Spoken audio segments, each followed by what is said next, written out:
You're listening to the Archaeology Podcast Network.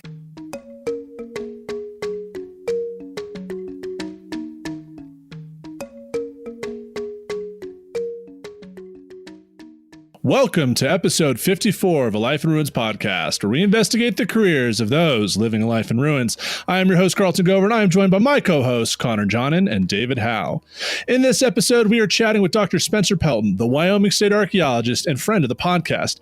He was the first guest we ever interviewed on the show, and we are very excited to catch up with him today. How are you doing this evening, Dr. Pelton? I'm doing great. Thanks, Carlton, for having me back. It's a real pleasure. Absolutely. So is it scary to know that so far your episode has been downloaded 2,206 times as of this morning? Oh, that's more than I thought. That's great.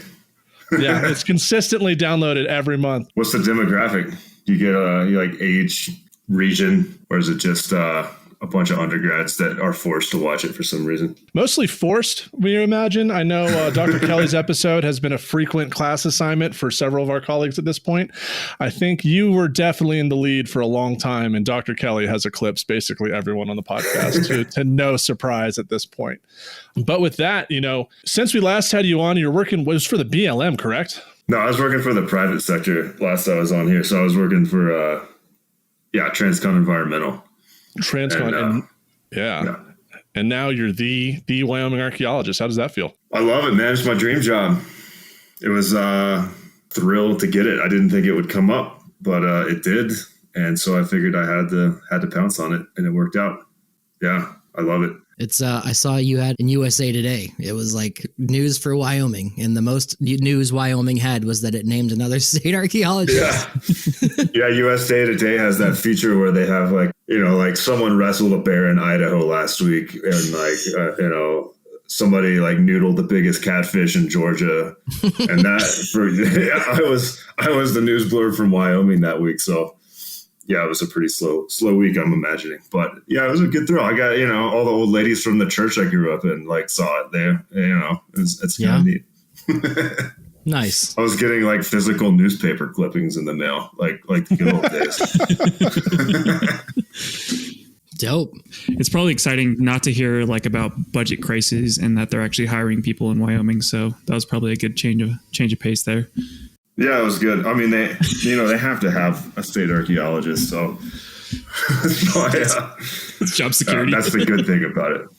They can't just cut it, but they could just make me lock myself in an office, I guess, and never go anywhere. But and your office is it at the University of Wyoming, with the Antho department? Yeah, the cool thing about this job is it's set out in statute that you're a faculty member in the department. It's kind of unique in that way. I don't think a ton of state archaeologist positions are like that. So yeah, my office is actually in the anthropology department on campus. So it's kind of this dual, academic and government kind of position that's not a little unlike a lot of the positions, state archaeologist positions around the country. I always like that about Wyoming because you got SHPO upstairs, and then you got, all of the department there, and then you also have that little museum in the same building and curation. So it was I had a curation problem that was a mess up from the 80s. I could go upstairs and be like, "Hey, Ross, what is this?" And he was like, "Oh, I remember that," and took me on a hour-long talk. But no, it's awesome. I mean, compare that to say the only reason Wyoming can do that is because we have 600,000 people, right? So It doesn't make a whole lot of sense for that stuff to be spread out all over the state. But compare it to California, for instance, I don't remember how many. They have 9 SHPOs or something like that spread out throughout the state. And it's just kind of madness. And Wyoming, it just breeds a really nice, tight community for that reason, because everybody's literally in the same building. Not everybody, of course. There's people doing archaeology all over the state, but where all the data is stored and all the artifacts are stored, it's all in one place. It really works out in convenient ways for a lot of reasons that I don't think you'd necessarily get in many other settings around the country. Yeah, for Fair enough. So how is that process because I don't know what happened to the former state archaeologist, but there was a call for it. How many people applied for that position? Do you know? I don't know how many there were total. There's a lot. I think there was several dozen, because it's a pretty high paid position, to be quite honest. It's a pretty sought after position for that reason. And I didn't really realize that until it was advertised. Oh, that's why people want this job. But yeah, a lot of people applied for it from all over the country because it's you have to have a PhD to have the job. And so it was a pretty rigorous process. I mean, they announced it in like March, and then I didn't start the job till the November of 2019. And so it was, a long process of like vetting resumes, I guess. I was a part of it, obviously. And then there was one round of interviews. I made it through. There's a second round of interviews that had like a public talk component. And then I was finally offered the job. It was the most rigorous job process I've ever been through. It was a lot like the academic hiring process. I didn't really apply for too many academic jobs, so I didn't really make it down the line that very far. But it seemed a lot like that with multiple rounds of interviews and like campus visit and all that stuff. I very much enjoy the job. I'm extremely grateful that I have it. Really happy it worked out. Yeah. I mean, I don't think there's anyone more qualified and like, for that position. And as part of that, are you lecturing? Are you, required to teach a class or anything like that? Yeah. Our whole office teaches. So we got, the office manages. We have an assistant state archaeologist, Marsha Peterson. We got a curation manager, and then we have a survey section manager. So we teach three classes in total: curation, CRM, and then my position traditionally taught a class called public archaeology, but I switched it over to a new class called Wyoming Archaeology. Me and Rich Adams actually developed this together. And so it's just intended to be a big general education class intended to fulfill like a humanities credit or something for undergrads. It's called Wyoming Archaeology because it's awesome, catchy, and sounds interesting. But my hope is that it's like a backdoor into like every ranch across the state to like do archaeology on private lands on ranches, I guess. So we get these like ranch kids coming into the university, and you get them psyched about it, and like that's kind of like the one intention of putting together a class like that, I guess. That's a real power move. I respect that. So you're denying the next level of grad students the ability to make their own cover songs like Clovis Paradise? Because that's what that class was for. I'm sure. I made a whole album of parody songs for Greg, who was just like, thanks, I guess I'll never listen to these ever again. No, so I guess in my mind, I think that public class is a really great thing, but to some extent, like every archaeologist is a public archaeologist now. Like I don't know any archaeologist that's like, no, I wholeheartedly refuse to talk to the public. I think they're awful. I just want to put myself in my office, do my thing, and not talk to anybody. I'm sure there's a few of those people left, but like for the most part, like every archaeologist is a public archaeologist now, especially, people our age and younger. You all are younger than me, but you know what I mean, that are engaged with social media and all that shit. So I figured we could just roll the public thing into kind of a more traditional, like curriculum based class. So those same messages will definitely be in that class of like, how we should treat the archaeological record, how we should preserve it, how we should all the traditional messages you'd have in a public archaeology class. How to counter like pseudoscience and that kind of thing, except be more focused on Wyoming archaeology specifically. Do you teach it from like Clovis to Cowboys, like whatever that poster is, and like go through the eras, or is it more like here's what Frison dug? Rich's idea was to do it actually from like the present back and like finish with Paleo-Indian stuff, which is like, so his rationale was like, Oregon Trail stuff and like historic military stuff, all that stuff's a lot more relatable to people initially because you're familiar with the artifacts, you're familiar with the history to some extent. And so it's a better entry point than jumping into, hey, did you know like 13,000 years ago, there were like sloths and camels and stuff around and like just making that somebody's entry point into archaeology is oftentimes a little disorienting probably. It's cool, but it's also like you don't have anything to kind of relate to. So, yeah, we'll start in the historic era and kind of work our way back. Well, Rich is a little biased, too. He likes the late prehistoric contact stuff anyway. So, you get to the really good stuff. Yeah, and anything past that is just like a joke. It's the archaic, it's Clovis or whatever. Yeah, you get to hit soapstone really early. So I guess our next like big question, and probably the audience listening, is like, what's a state archaeologist? And like, could you explain that a bit? Yeah, I'm kind of still trying to figure it out myself, but I can figure it out. I'm figuring it out, and I can explain what I figured out so far. So not every state has one, but most of them do. And to my understanding, like most of them were established in the early 70s towards the early 80s, like alongside the National Historic Preservation Act. And that like kind of basically forming a new field called cultural resource management. So in a lot of states, the state archaeologist is actually also the state historic preservation officer. They do a lot of the compliance stuff. Like, when a pipeline gets built, the state archaeologist is the one that like reviews the report for it. And so they're super compliance centric. I actually think that like Colorado even is a lot more like that than we are. Other state archaeologists are attached to museums. So like, whatever, the State Museum of Iowa or something will have a state archaeologist attached to it. I don't know if that's actually true, but just as an example. I think Colorado does. Yeah, Colorado's state archaeologist is at History Colorado, which is the State Historic Museum at this point. Yeah, they're the museum and like also basically SHPO, I think. Mm-hmm. So they kind of do everything out of that.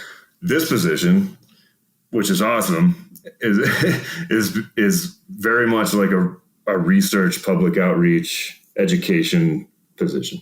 So it's specifically in state statute says that you have to do research on Wyoming prehistory, on significant sites in Wyoming. It also says like if somebody finds something cool on their ranch, you got to go look at it. It says that like in the law. The final component of it that is a pretty recent addition is I recover human remains from private and state lands in Wyoming when those pop up. So now there's a law in Wyoming that if burials pop up on private lands, the state archaeologist goes and deals with that. So that's kind of the next big component of it. And it's actually a really big component of it. It took up like probably a third of my year last year responding to those calls. Wow. And then, so in addition to that, we do run the curation facility as well. That's another big one. We have a survey section that does work for like WIDOT. So we wear a lot of hats, but my position specifically is like education, research, public outreach, and human remains recoveries. Do you think that the reason that this position is the way it is largely because of the first state archaeologist and kind of his legacy? I mean, that was George Frison's goal, is to, be friends with every rancher and find all this archaeology and also be just connected with the public. Do you think this is kind of a product of that? To some extent, except, George didn't write the statute that formed this position. William Malloy did. Okay. And so basically, William Malloy, who was the anthropology professor at UW in the 60s, like Frison was an undergrad under Malloy, as was Dennis Stanford, some other folks. When Malloy wrote that position, I suspect that he had someone like Frison in mind for it, but he didn't really want to. But Malloy himself didn't want to take on the position because he had started doing stuff in Easter Island, and he really wasn't around Wyoming much anymore. And so when he wrote it, I think he really had somebody like Frison in mind. And really, Frison did come to kind of define the position in a lot of ways. He held it for 19 years or something like that. So he had it for a really long time. And then Mark Miller after him and Greg after him. So I'm number 4 now. But there's just 2 people, Mark and George. Mark Miller and George Frison really had the position for the majority of its existence. And Mark very much also kind of like lived up to that legacy as well. He was all of it. Mark had a lot more focus on like kind of the historic era and working on immigrant trail stuff and military stuff. But he was all over the state as well, talking to people about that stuff. I think I had talked to you about it, but I'd applied to be state archaeologist of Tennessee. Yeah, I remember that. Yeah, and I got all those interview questions, and it was very just seemed like I'd be sitting in, the Nashville Capitol listening to budget stuff and like defending archaeology, which that was a no for me. But is there a lot of that at Wyoming, or do you more get to just do what you want to do? There's definitely some politicking involved, especially budget stuff, of course, because Wyoming's always broke, it seems like. And also there's all the stuff that have to do with hiring. We hire a lot of people. You all have probably worked for this office before. I don't remember if you have or not, working in curation. So there's all that stuff to deal with. But for the most part, like I get a lot of freedom to do whatever I want with this job and to really direct the office in whatever way we want, as long as we're, fiscally responsible and not doing crazy stuff. We're not doing anything like super controversial. I don't know what that would be, but yeah, as long as we kind of just keep our head down and make Wyoming archaeology look as awesome as possible, I think we're good. And that's really, I mean, in a nutshell, what our job is to just make sure that people around the state respect archaeology and are interested in it and have opportunities to engage with it directly, so that Wyoming's cultural resources aren't kind of brushed aside or treated frivolously in the end. That's awesome. It seems like you enjoy it though too, so I guess that's the main part. Yeah, it's great. It'd be hard not to enjoy it, honestly. I love it. I guess if you really hated Wyoming, that'd probably be a really bad job for you, but I really like Wyoming. So how many calls like during the year do you get from ranchers or like people who are kind of reaching out, be like, I found this on my land, can you come look at it, kind of thing? Every couple weeks I get something at least, but I don't look at every single one of them.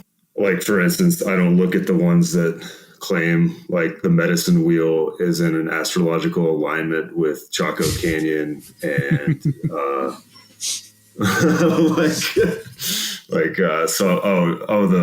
temple of the moon at Teotihuacan. I don't really respond to that, believe it or not. And I'm sorry if that pisses off your Graham Hancock contention or whatever, but I get more of those than you think. Every 6 months or so, I get something like that. But, sometimes like truly phenomenal stuff comes in. Like just last week, somebody reached out, their father passed away. He had like 60 frames of artifacts from the Southern Bighorns. He had locations for all of them, specific sites. And so this is like a massive donation of stuff that at least has some semblance of provenience data attached to it that we're going to end up dealing with. So stuff like that pops up, like extraordinary stuff like that, maybe every several months or something like that. And Chris Rowe has entered the chat. and on that note, this first segment was sponsored by Graham Hancock. Go read all his books, except for don't. And we'll catch you in the second segment. Welcome back to episode 54 of A Life in Ruins podcast. This is the second segment. We have Spencer. He was the first episode, so you probably listened to that one. I lost track of what I'm saying already, so I'm going to go right into it. Spencer, you already said that you do a lot of research for your position. What are you currently working on? I'm finishing up a couple projects I've been working on for years. The biggest one, I guess, is the Powers 2 hematite quarry. It's a Paleo-Indian hematite quarry near the Hell Gap National Historic Landmark, used between about 12,800 and 12,100 years ago, at least. And that's been a really amazing experience. That was something that George Frison brought me in on like 5-6 years ago. And we just finished up excavations there last summer and are writing it up. Right now, we're almost done. We're just waiting for some radiocarbon dates to come in, and then that'll be out there as the officially the oldest hematite quarry in the Americas. That's so cool. So pretty excited about that. The other big site that we've been working on the last several years is the Sisters Hill Paleo-Indian site. It's a stem point site, so it's got a Hell Gap component for something that's about 11,000 years old, and then a Cody component, a little younger, like 10.8 or something like that. And we finished that up last summer as well. That felt really good, and writing that up as well. So going forward, I guess big research projects we got coming out of our office have to do with ceramics. So kind of leaving the Paleo-Indian period a little bit and getting into the late prehistoric period. And we're putting together a guidebook for ceramics in Wyoming. It kind of summarizes all the major traditions so that when you find ceramics in Wyoming, hopefully you don't just call it Intermountain Grayware like everybody does. Everybody just calls everything Intermountain Grayware because nobody really knows ceramics in the mountains or in the high plains all that well. And understandably so. They're not beautifully painted. They don't have like super diagnostic attributes a lot of times. Watch it now. You gotta have like a really good eye for how they were made and what their distinctive attributes are. If I can paraphrase you, all ceramics in Wyoming are crap, and anything that Carlton studies is also crap. So I'm just I think reading into what you're saying. So go ahead. Sorry to interrupt. Now the Central Plains tradition stuff's like some of the more like elaborate stuff in Wyoming, as far as I can tell. Most of it's just like grayware is a good way to describe it, I guess. I'm kind of nerding out on this now, but yeah, it's just very, if you don't have a good eye for it and like the nuances of how it was made, what the surface treatments were, all the rim shapes and stuff, and it kind of just all looks the same. So we're trying to pull together all that into some meaningful semblance of order so that people can actually understand what these things are and deal with them accordingly. The other big thing, so George Frison had another kind of big unfinished project in an area called the Chain Lakes, which is like in probably one of the more remote places in the entire state, northwest of Rawlins in the Great Divide Basin. And a guy named Bill Scoggin found, 150, 160 Paleo-Indian points around these lakes out there. And it's been written up as like just the assemblage, his collection, but nobody's actually documented the sites, like done a surface survey or tested or anything. So we're going out to start that this summer. Me and Chase Mahan are working on that together. And he's also doing some raw material sourcing as part of that. Sick. Those are the two big things we're doing this summer. We're doing a couple public excavations as well, but these are kind of more public education initiatives as opposed to like long-term research projects. Nice. Well, I don't know if you know, but I got this. The cave in the background, you can't see it now. Uh-huh. It's all Powers 2 ochre on like a lot of it because I got a big bag of it. Oh, nice. Do you actually just put the ochre directly on the wall or do you mix it in with anything? Like how do you deal with it? So yeah, there's a lot of like, it's conjecture on how all that was done really. So I tried to like figure out different ways to do it. So I ended up using coconut oil. That didn't work. Then I used butter and that didn't work. And then I used... I could just weird, like coconut oil. Yeah, Towers too. Something that was fat to bind it, you know? And then Chris gave me some like, I forget what it's called, but that worked. But I ended up just chewing it up and then spitting it onto the wall, and that worked. But it also, the Powers 2 ochre comes out of a quarry, and there are a lot of fine little granules in there, and I swallowed a lot of rocks. So we made a video about making paint last summer. Yeah, it was like after I did COVID that, and I was mad.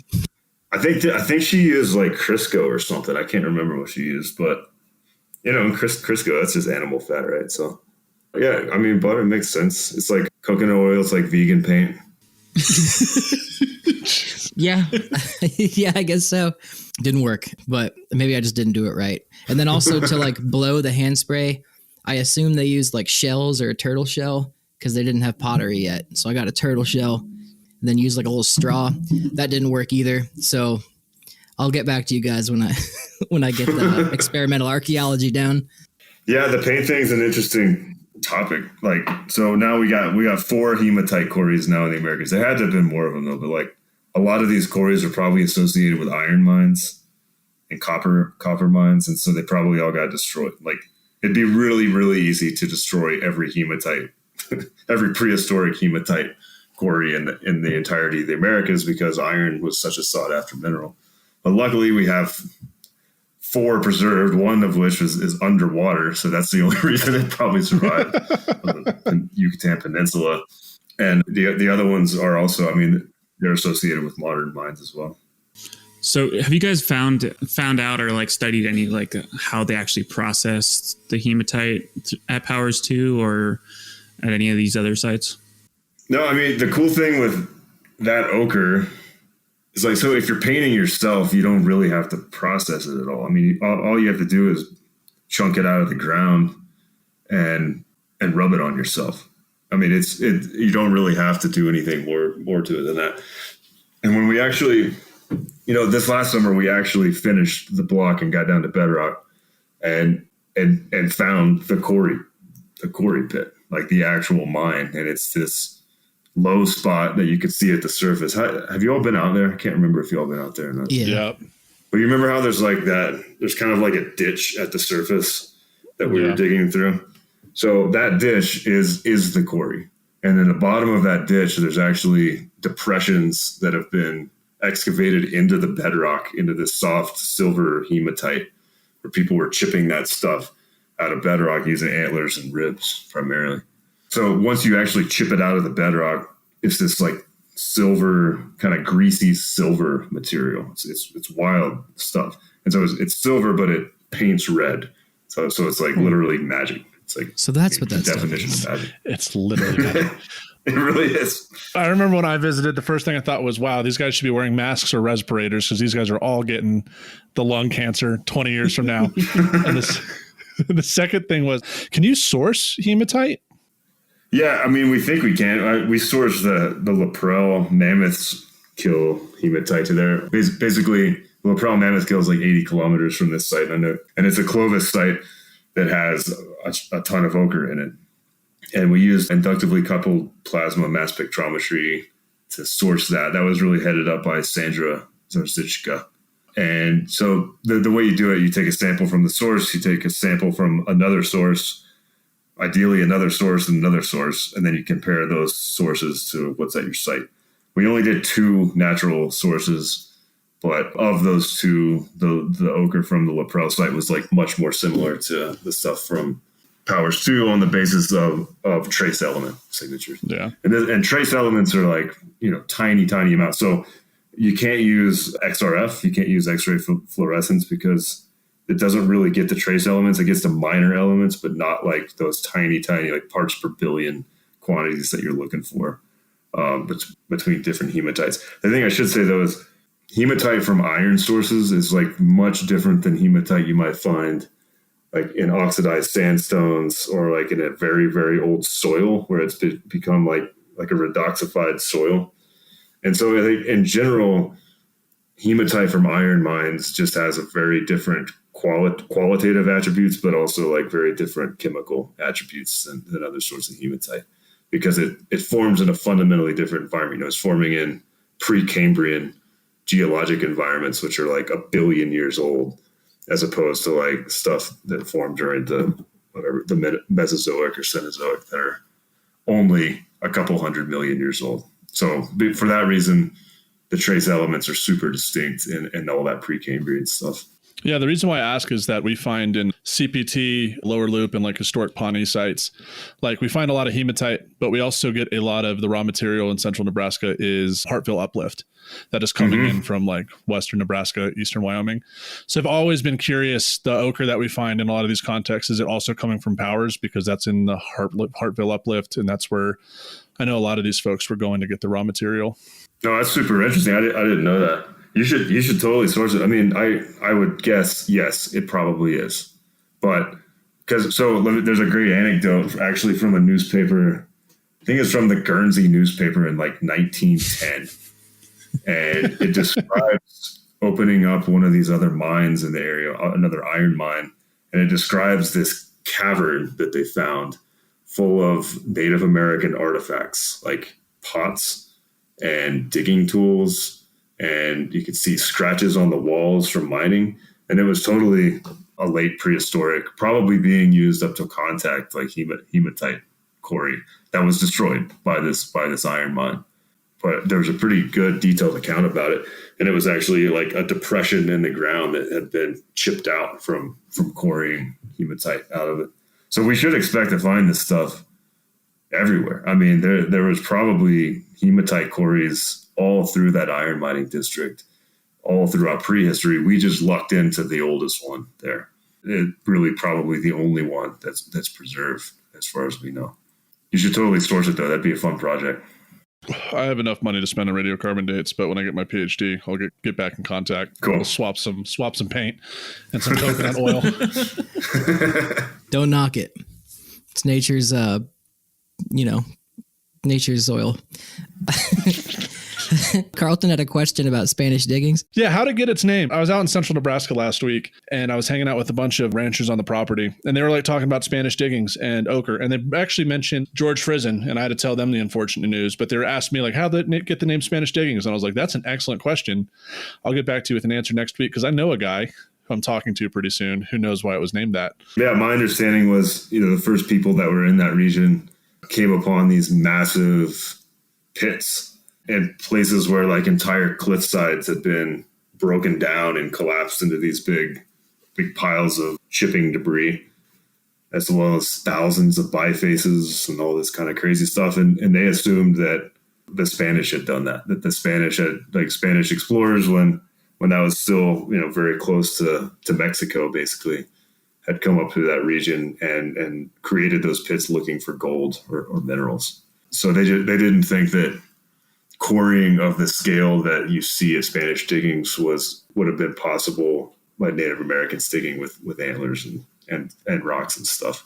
So they assumed it was the Spanish in there with whatever, explosives and stuff. That's my understanding. European colonialists underestimating the ability of indigenous Americans. Get out of here. That never happens. Yeah. And also underestimating like 12,000 years of, digging holes and how that might look on a landscape, because that stuff is. So let's contextualize. I feel like should contextualize this a little bit. Nobody knew how long people have been living in North America at that, like in 1850 or whatever. That's true. Was colonized, right? Nobody even knew, like, they had probably never seen a Native American, like the first ranchers in there, and maybe that would have been probably the 1870s, 1880s. They were probably pretty clueless about what all that was. So we got the name Spanish diggings. They're like, that must have been the Spanish. I mean, that's a big hole. It must have been the Spanish, because ain't nobody been here before us. I think that was probably the attitude. Yeah. So the time to have 13,000 years of people digging holes.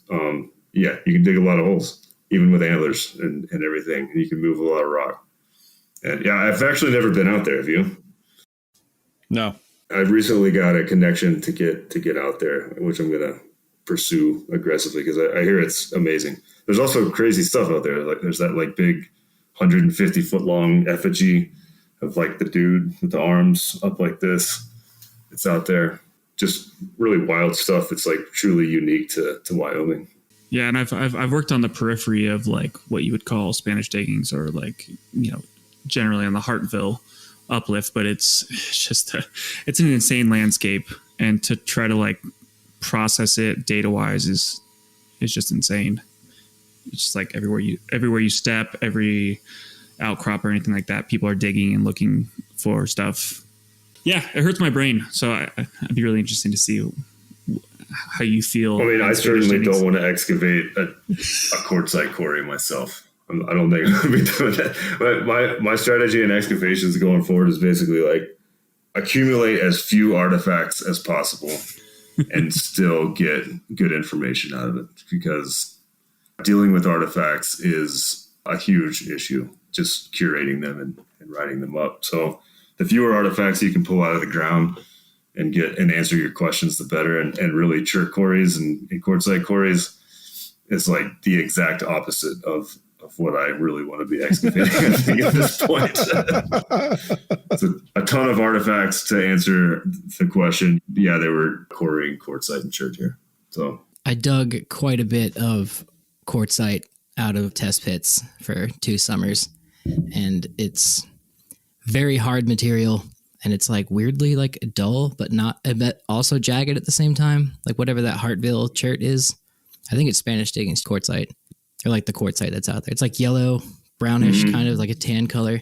There's lots of it. And at Guernsey too, there's just like bifaces everywhere. It's like a Jurassic Park of archaeology out there. It was pretty cool. But well, I think it's interesting that like of all the places they could have had, like chose to like have an army base, like archaeologically, that was probably like the worst decision they could have made, because there's so much actual archaeology out there, and they're put under a lot of pressure because of that. It's insane.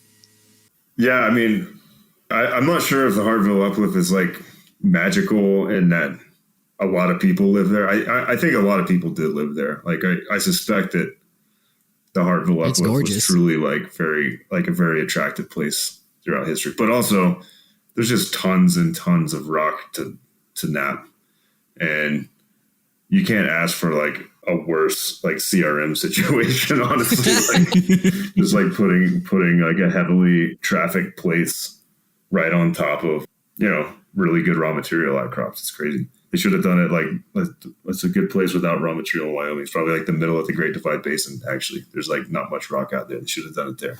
But I don't think that they were really prioritizing their CRM burden when they it's that Army National Guard base.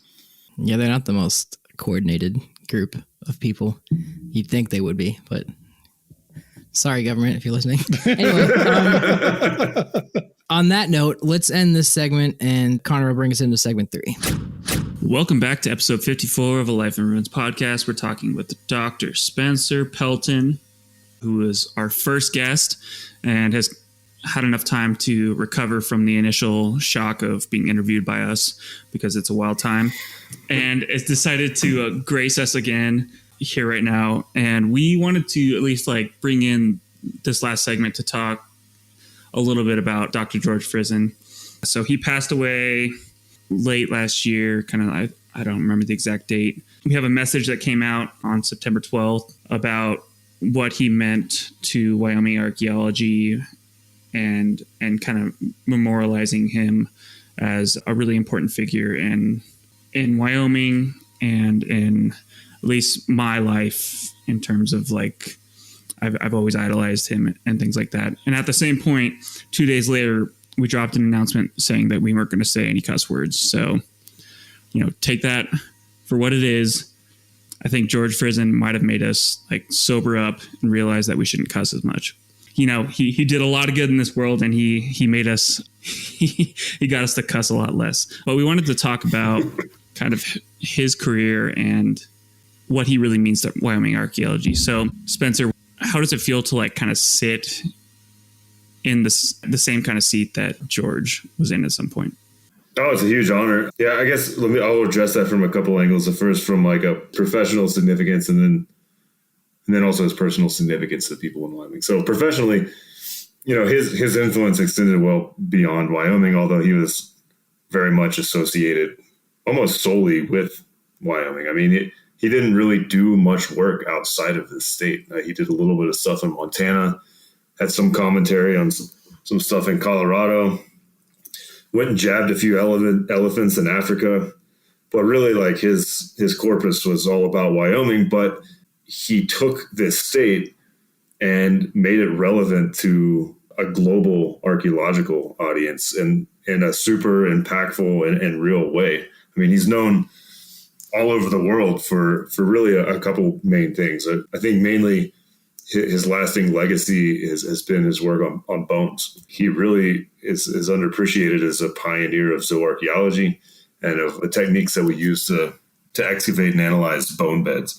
So when you read like, a Vicuña bone bed paper from Argentina, it's like full of George Frison citations. Same with like a horse bone bed from the Upper Paleolithic of the Central Russian Plain. It's full of George Frison citations because he really pioneered how you dig these things and what you can get out of them. So in my mind, like his primary kind of empirical contribution, the way in which he took Wyoming archaeology, which is in a lot of ways defined by these bone beds, and made them globally relevant. It's centered around zooarchaeology, taphonomy, that kind of thing. Obviously, he made a lot more contributions other than that are more kind of local in scale. He really wrote the prehistory of this state and the Northern Plains in general, had a lot of really interesting insights about Paleo-Indians and how they lived. He excavated, of course, like the Agate Basin site, the Colby site, things that are also nationally, if not globally famous. But in terms of his methodological kind of theoretical contributions, I see zooarchaeology and taphonomy as like his big contribution. So he did all this while maintaining a super affable, great personality. And he was just a really good person and a really good leader of students. And it's something that's not common among anybody to be able to take a revolving door of students and people that work for him and really bring out their best qualities to have them produce really great products. You always hear people talk about like so-called great leaders and what it takes to be a great leader or whatever. And it seemed to really come naturally to George Frison, whereas everybody that I've ever talked to that worked under him left with a good impression of him and thought that he made a positive impact on their life and on their career. And I can say the same. I mean, even at the age of 90, really, when I started working with him, he made a big impact on my life and my career still at that age for the short time I got to work with him. So, yeah, I guess those are the two big things I'll say about him. And as far as stepping into those shoes, I don't think about it like that. I mean, I can't really let it get to my head too much. In the end, this is a state job that I love. We're all going to do it a little bit differently. I certainly taken some cues from the way George did the job, especially with his like super engagement with avocationals and with collectors and ranchers and stuff across the state. I think that was a really important thing to do. And I have no hangups about doing that for that reason, because I see how positive it was for his career and for Wyoming archaeology in general. But in the grand scheme of things, like everybody will do this job differently. And I try not to think about it too much. I just want to do what I do and try to do it as best as I can. Not really worry about or not have too much self-awareness about like the legacy that I'm either stepping into or leaving behind. I know when I was there, one of the many nuggets of wisdom that you bestowed upon me, I remember one of our coffee hours, because you were close with Doc Frison, even as a PhD candidate. Like you were one of the students that actually sat and like chatted with Doc, and you had told the rest of us to do the same. They're like, he's not that scary. Just go chat with Doc. He's just happy for the company. And I did that, and really it was through Marcel. I asked a question about Waldo Wadle, was an archaeologist in Nebraska. And he's like, come meet me it's like that hotel north of campus for happy hour. So I went. It's like him, Mary Lou, Rich was there, and George just chilling for this happy hour. And I got to sit down with George for like 2 hours, just asking him questions. And it was a dawning moment for me to realize kind of George is a connection to like the past of archaeology, like all the past figures that he knew all of them personally, like Waldo Wadell and some of the more famous like 60s and 70s archaeologists, like knew them first name basis. And to sit there knowing that a lot of these people had passed and George still remembers them like yesterday, and to be able to talk to me how they were personally, and, including some of the more unsavory aspects of their personalities, was just fascinating. And I think I remembered that when I heard George had passed, that we had lost that connection to a previous generation of archaeologists. And it was like a really solemn moment. Yeah, for sure. I mean, he had that direct, and also to the Leakeys, to like huge figures in anthropology. The cool thing about it is when he became an archaeologist in the 60s, ranch kids from Tin Sleep did not get PhDs in archaeology, right? Like at that time, like anthropology in general was such it was what, really wealthy people from the East Coast did. Like people that were like bored with their lives and wanted to have a thinking man's job. They would go into that. Like ranch kids from Tin Sleep just didn't do that.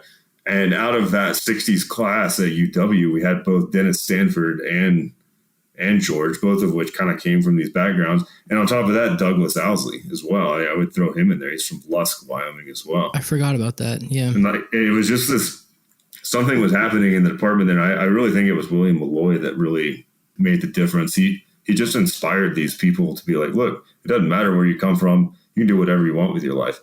Go get a PhD in this if you want and do great things. That message to like a rural, any rural individual in the world now is such a powerful message, to just be given that confidence to go out and do what you want and bring your perspective into the world in a unique way that really kind of upsets things and like brings something new into the picture. I really respect him for that as well. And talking about how George ended up meeting like all the most significant people in archaeology and in anthropology in general, it's just such an amazing story. I mean, it's truly like a rags to riches kind of story. He went from, living in a house with no water or electricity to basically becoming one of the most significant intellectual figures in American anthropology, which is just awesome. And also being like a war vet, on top of that as well. And, serving his country and then coming back and deciding that, archaeology and Wyoming was his passion. To put it there, it's just fantastic, like you said. Yeah, he has some fun stories from that too. It was great talking to him about that stuff. He was in Hawaii for most of World War II, which sounded pretty sweet to me, but I think they did get attacked by. He told me once, and this is kind of a funny anecdote. This was in like maybe April of last year, like kind of shortly after COVID had started. And like he was the only one coming into the building at that time. Like the entire anthropology building was empty except for George Frison. And so I came in to like get some field supplies and check in on things. And I went and talked to him. I was like, they say you're not supposed to be around, George. Like these things seems to be pretty serious, kind of taking out old people. And he's like, I figured I survived a kamikaze attack. I could probably take on a virus. So it's like, well, yeah, it didn't make a lot of sense, but whatever. You're 95, so do what you want to do. It was funny. I mean, there's just not a whole lot of people left that could like throw kamikaze attack in your face about like COVID restrictions. But yeah, he was probably one of maybe 10. Oh, good night. Yeah. So kind of moving beyond and looking towards the future of Wyoming archaeology, what do you think is what's coming next for Wyoming archaeology? Is it going to change much, or what's the future direction? So as with the rest of the country, Wyoming's become a more cosmopolitan place, especially our department. We got people doing research in Croatia, Mexico, Peru, Alaska, kind of all over the place. We got folks doing stuff all over the world and really drawing like a pretty interesting pool of graduate students to work with those folks. So in my mind, the future of Wyoming archaeology really has to be, we really have to start thinking about it in a global scale. It's not just Wyoming, it's everything. So the thing, as I alluded to earlier, the thing that Wyoming does best, I think, is kind of dirt archaeology, digging up bones, doing stratigraphy, doing geoarch, really doing foundational kind of field methods that have gone on to be used in a lot of places. So I really see the future of what we call Wyoming archaeology being tied up in that, is really embracing this legacy of having an excellent field program, building foundational skills with our students,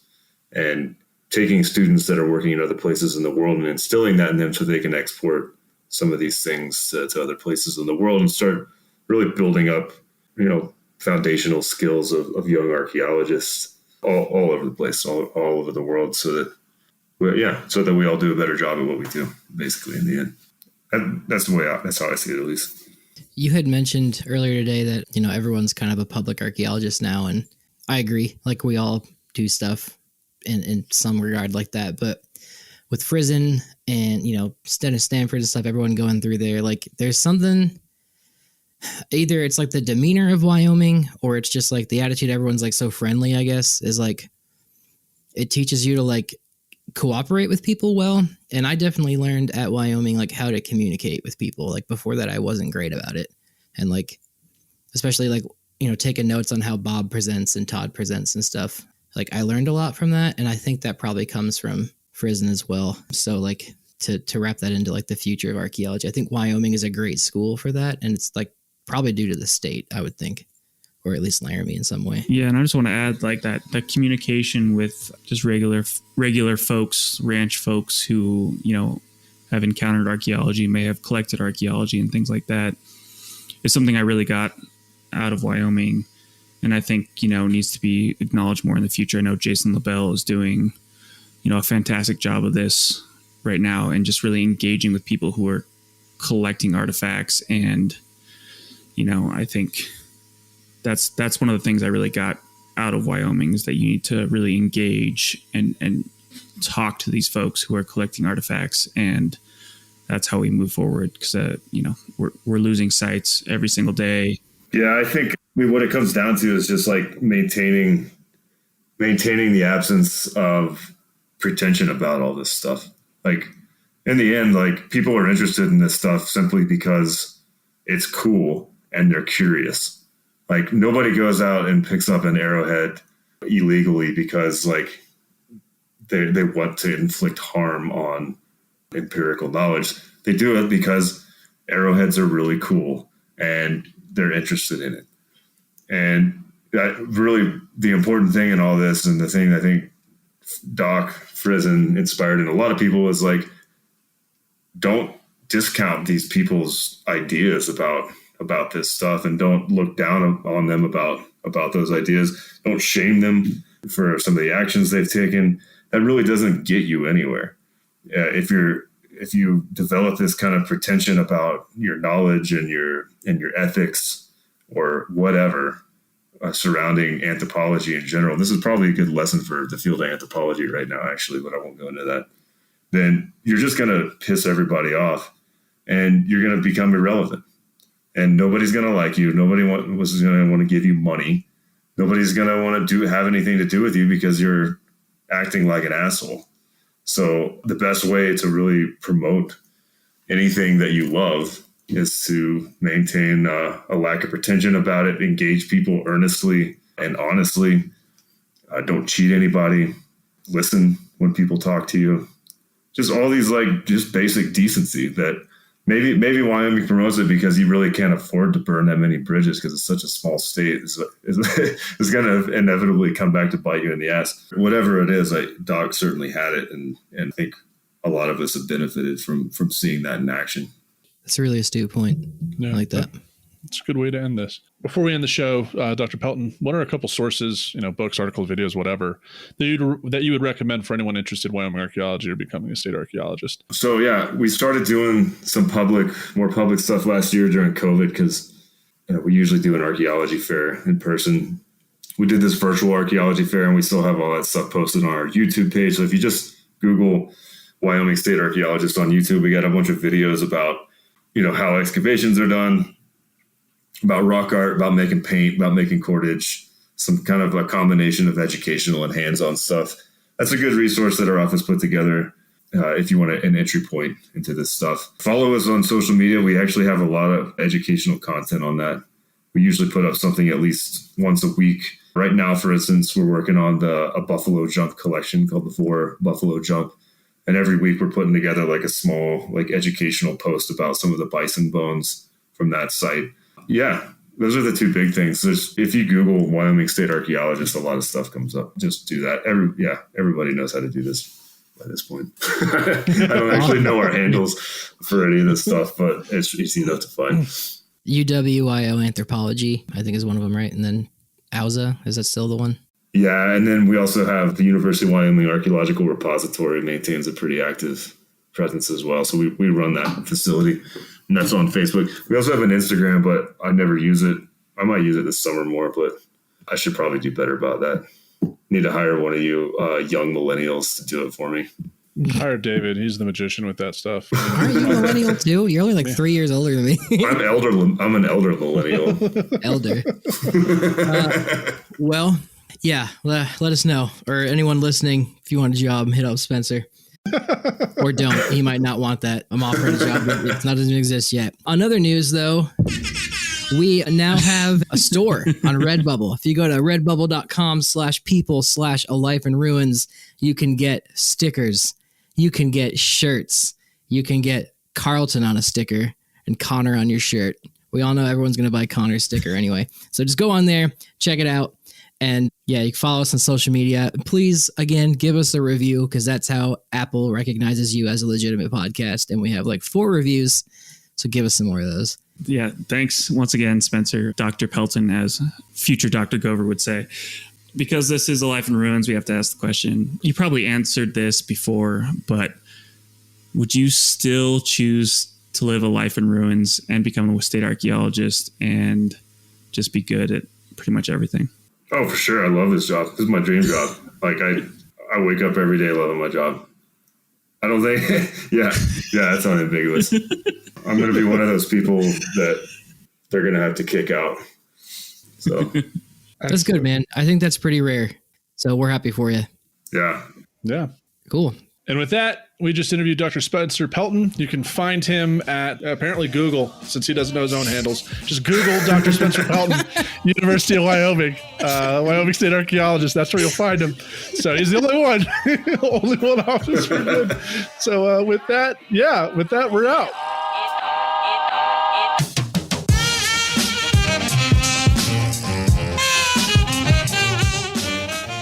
Thanks for listening to A Life in Ruins podcast.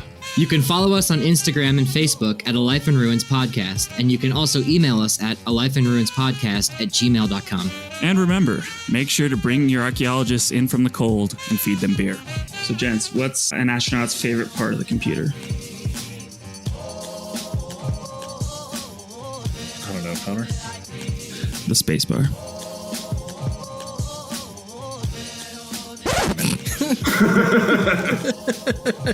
All right, we're out. I didn't get that.